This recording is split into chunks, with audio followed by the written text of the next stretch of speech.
Hello tout le monde, bienvenue. Ça fait super longtemps que j'ai pas posté de vidéo et comme c'est la première vidéo que je poste en 2023, je tenais à vous souhaiter tout d'abord une excellente année, plein de bonnes choses, beaucoup de réussite, beaucoup d'argent, beaucoup d'amour. Je vous souhaite que de bonnes choses pour cette nouvelle année à venir.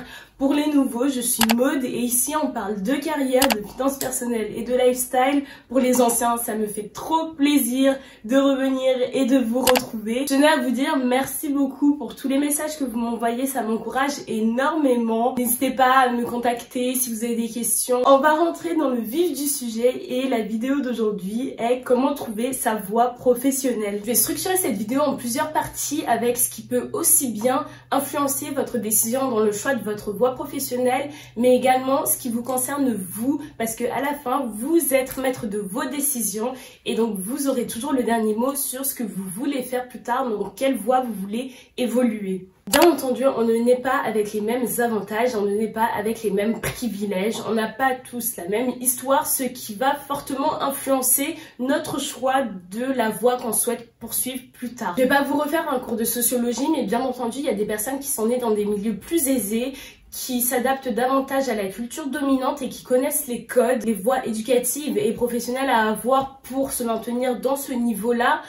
Et d'autres qui malheureusement n'auront pas ces codes, qui devront s'adapter tôt ou tard et qui pourront parfois se sentir un peu rejetés. Mais le milieu dans lequel évolue influence fortement ce dans quoi on souhaite se projeter plus tard. C'est des choses qui sont entre guillemets déterminées, on ne peut pas forcément changer ces choses-là, on ne choisit pas la famille dans laquelle on va naître, mais on peut aussi choisir de s'entourer de personnes qui vont avoir telle ou telle influence sur nous. Donc il suffit que ce soit des personnes qui adorent par exemple la littérature et que vous côtoyez ce type de personnes et qu'au fur et à mesure en fait vous aussi vous commencez à développer un attrait pour la littérature. Aussi bien votre famille que les personnes avec qui vous vous entourez vont avoir une influence sur le choix de votre voie professionnelle plus tard. Certes, il y a beaucoup de biais, beaucoup de choses prédéfinies, mais l'idée est de reconnaître ce qui existe, de voir le milieu dans lequel on a évolué, de l'accepter et d'en faire plus ou moins sa force dans le choix ensuite de son parcours et de faire en sorte que toutes les expériences que vous avez pu vivre en ayant grandi dans ces milieux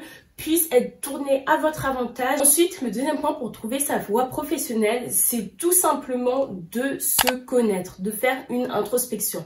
Parce que certes, comme j'en parlais dans la première partie, il y a eu pas mal de déterminismes sociaux dans votre vie, mais vous pouvez faire le choix aussi d'apprendre à vous connaître et d'apprendre à savoir qu'est-ce que vous aimez réellement ou non. Et parfois, ces choses-là peuvent être en désaccord ou en totale divergence avec le milieu dans lequel vous avez été socialisé, mais c'est pour ça que je vous invite énormément à apprendre à passer du temps avec vous, à faire une introspection, à sortir, à voyager, à essayer de découvrir toutes les choses qui vous font vibrer parce que ce ne sont pas forcément les choses qui vous auront été inculquées lorsque vous avez grandi et c'est seulement ainsi que vous saurez réellement qu'est-ce que vous voulez pour vous plus tard. Par exemple, à l'école, quelles sont les matières qui vous stimulaient le plus ?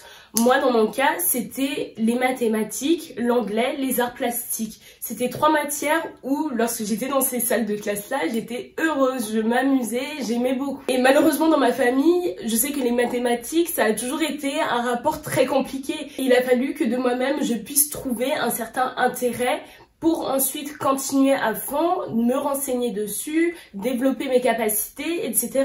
Et si j'avais seulement écouté le fait que ma famille est nulle en maths, entre guillemets, je me serais peut-être aussi convaincue que je suis nulle en maths, alors que non, ce n'est pas forcément le cas, et il faut juste essayer de trouver un intérêt dans ce qu'on fait. Ensuite, quelles sont les activités extrascolaires que vous aimez? Est-ce que vous aimez lire, danser, chanter, voyager, etc. Essayez vraiment de lister tout ce que vous aimez faire, parce que c'est juste ça, des fois on se rend compte qu'on ne sait même pas réellement qu'est-ce qu'on aime. Si on ne sait pas ce qu'on aime, on ne peut pas savoir ce qu'on veut. Donc prenez ce temps-là, aussi bien en termes scolaires qu'extrascolaires, et essayez de faire un point sincère sur vos motivations quant à trouver votre voie professionnelle. Typiquement, mon avis est que si on travaille, c'est soit pour se nourrir, entre guillemets, un travail alimentaire quel qu'il soit et un travail de passionné, c'est-à-dire vraiment vivre de sa passion. Vous pouvez vous poser réellement et essayer de faire le choix de qu'est-ce que vous voulez vraiment. Est-ce que vous voulez que votre travail soit aussi votre passion? Par exemple, si vous êtes passionné par le dessin, vous voulez devenir dessinateur ou quelque chose vraiment en relation avec le dessin, ou bien est-ce que vous souhaitez que votre métier, non pas qui vous passionne, mais que vous trouvez un certain intérêt dans ce métier-là, qui vous rapporte le salaire dont vous avez besoin, et ensuite dans votre temps libre, choisir de développer telle ou telle passion. Moi par exemple, j'ai choisi la deuxième voie parce que je pars du principe que un travail reste un travail. On aura beau être passionné par quoi que ce soit, au bout d'un moment, si on fait de notre passion notre travail, ça restera toujours un travail. On pourra toujours y trouver une certaine pression à aller travailler ou quelque chose de contraignant derrière. Ce que j'estime être mes passions, je n'ai pas envie que ce soit contraignant derrière.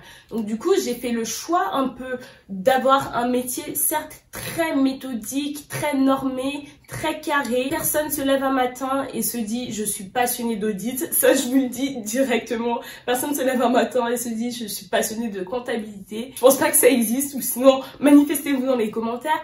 Mais non, je suis juste partie du principe que j'avais certaines obligations personnelles qui font qu'il me faut un travail avec un salaire, et si j'ai besoin de développer certaines passions, ça se fera de façon extra-professionnelle. Et typiquement, l'audit est un métier où on est très peu stimulé de façon créative. Je cherche toujours un moyen de stimuler cette créativité en dehors justement de mes heures de travail. Donc je me dis ok, c'est pas grave si pendant le travail je fais plus ou moins toujours la même chose parce que c'est normé, c'est réglementé. Je sais qu'en dehors, j'ai ma chaîne YouTube, je peux mettre en avant plus ou moins ma créativité, mes cours de danse, je dessine, etc. Et c'est des choses qui vont mobiliser ma créativité et c'est là où je vais faire ma passion.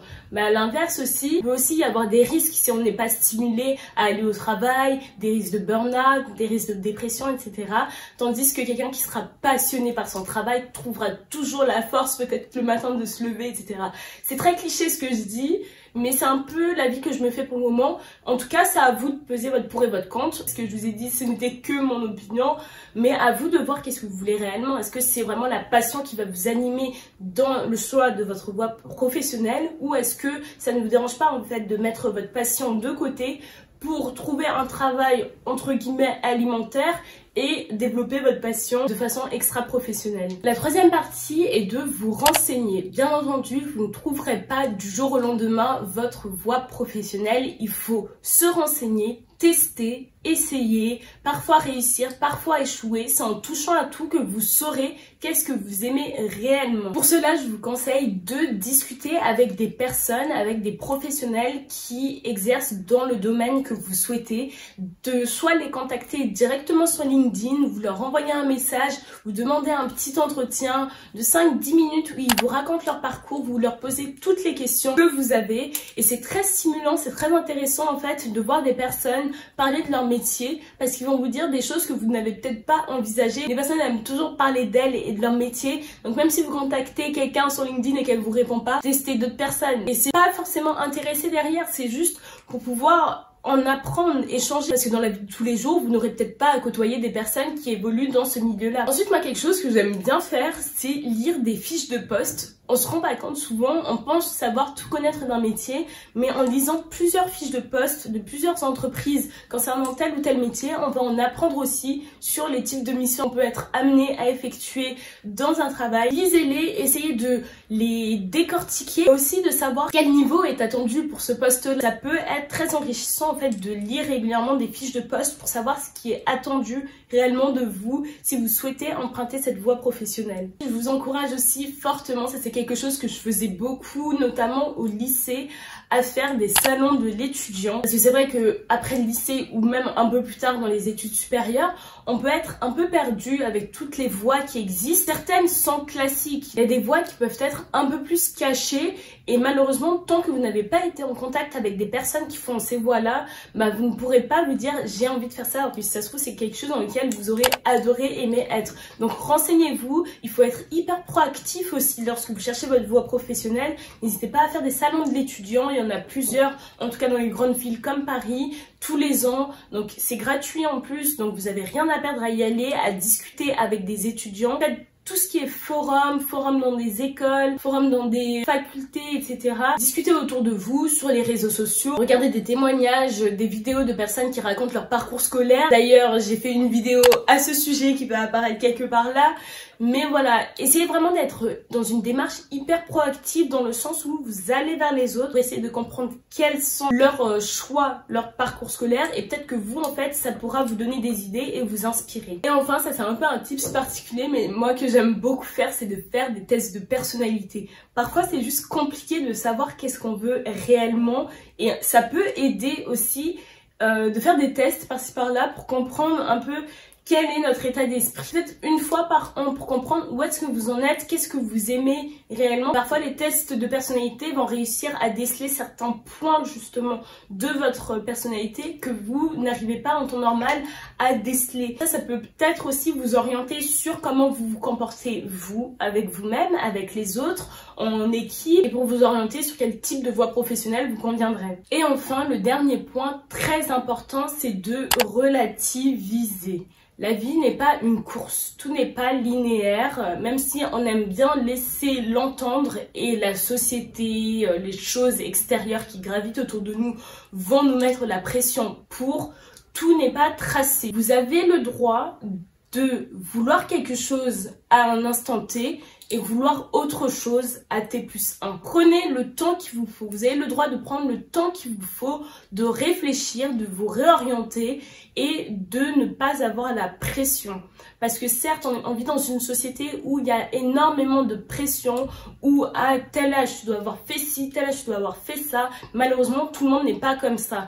Et ça peut créer beaucoup de troubles pour certaines personnes. Le fait de se sentir un peu en retard, entre guillemets. Il faut mieux même que vous preniez votre temps maintenant pour savoir qu'est-ce que vous voulez réellement plutôt que aller à toute vitesse et ensuite ne pas être satisfait de la voie professionnelle que vous avez choisie ensuite. Là, je m'adresse particulièrement à des personnes un peu comme moi, donc qui soit en fait sont des études supérieures ou dans un début de vie active, qui n'ont pas d'enfants, qui vivent soit seuls ou soit avec nos familles respectives. On est encore dans une étape de notre vie où nos choix n'impactent que nous. Donc profitons-en pour essayer, échouer, c'est pas grave, ça n'implique que nous et on n'a pas d'enfant à charge par exemple qui demain doit être nourri. Et du coup dans ce dernier point donc qui est de relativiser, on va quand même encore appuyer sur le fait que la socle de la recherche de votre choix, de votre voie professionnelle reste quand même et avant tout d'apprendre à vous connaître et tant que vous ne saurez pas ce que vous voulez réellement, ce que vous souhaitez, ce que vous aimez, vos projets de vie, vous aurez beaucoup de mal à trouver cette voie professionnelle ou une qui vous convient parfaitement. Apprenez à vous connaître d'abord et ensuite le reste découlera hyper naturellement. C'était la fin de cette vidéo sur comment trouver sa voie professionnelle. J'espère que ça vous aura plu. Je vous invite très fortement à vous abonner, à liker la vidéo et à laisser pas mal de commentaires. Vu que ça fait longtemps que j'ai pas fait de vidéo, forcément l'algorithme YouTube va en avoir après moi. Donc partagez un max cette vidéo à toutes les personnes qui pourraient être intéressées. Et voilà, on se dit à très vite. Gros bisous, encore bonne année et à bientôt. Bye.